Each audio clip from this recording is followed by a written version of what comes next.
ಮುದ್ದು ವಿದ್ಯಾರ್ಥಿಗಳೇ, ಇವತ್ತ ನನ್ನ ಪರಿಸ್ಥಿತಿ ಹೆಂಗಾಗೈತಪ್ಪ ಅಂತಂದ್ರೆ, ಒಬ್ಬ ಬಾವ್ಯಾಗ ಹುಡುಗ ಬಿದ್ದಿದ್ದ, ಸೇದು ಬಾವ್ಯಾಗ ಬರೈತಿ ನಿಮ್ಗೆ. ಈಗ ಭಾಳ ಮಂದಿ ಬಂತಿಲ್ಲ, ಬೋರ್ನ್ಯಾಗ ನೀರು ಬರ್ತಾವು, ಬೋರ ನಳ ಅಷ್ಟೇ.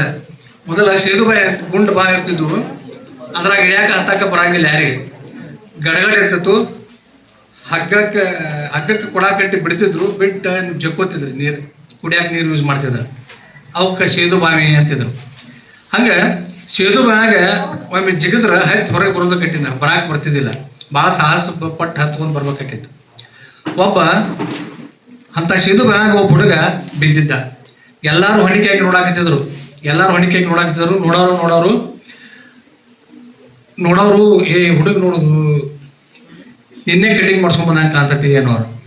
ಮತ್ತೊಬ್ರು ನೋಡೋರು ಏ ನೋಡೋದ ಆದ ಉಳಿಸ್ರ ಅಂತ ಒದ್ದಾಡಕತ್ತಿತ್ತು. ಅದು ಜಿಗಿದು ಇದು ಮಾಡೋದು, ಯಾರೂ ಆ ಹುಡುಗನ ಉಳಿಸ್ಬೇಕು ಅನ್ನೋದು ವಿಚಾರ ಇಲ್ಲ, ಯಾರೂ ಅದ್ರ ಕಡೆ ನೋಡಲ್ರು. ಹುಡುಗ ನೋಡೋದು ಪಾಪ ಅನ್ನೋರು ಎಲ್ಲರೂ. ಏ ಅರ್ಬಿ ಇಸ್ತ್ರಿ ಹಾಕೊಂಡಂತ ನೋಡೋದ, ಇಸ್ತ್ರಿ ಹಂಗೈತಿ, ಇಸ್ತ್ರಿ ಮೊದಲೇ ಮುದ್ದೆ ಆಗಿಲ್ಲ ಅನ್ನೋರು. ಮಂದಿ ಹಂಗ ಕುಡಿತು ಹುಯ್ಯತ್, ಎಲ್ಲರೂ ಹುಡುಗ ಬಿದ್ದೈತಿ ಅಂತ ಹೇಳಿ.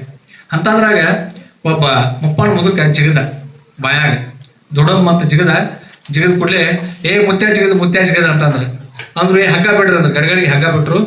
ಏ ಮುತ್ಯ ಒಂದು ಕೈಯಾಗ ಹಗ್ಗ ಹಿಡ್ಕೊ, ಒಂದು ಕೈಯಾಗ ಹುಡುಗನ ಹಿಡ್ಕೊ ಅಂದ್ರು. ಅವ್ನು ಹಿಡ್ಕೊಂಡ ಜಕ್ಕೊಂಡ್ರ ಮ್ಯಾಲ.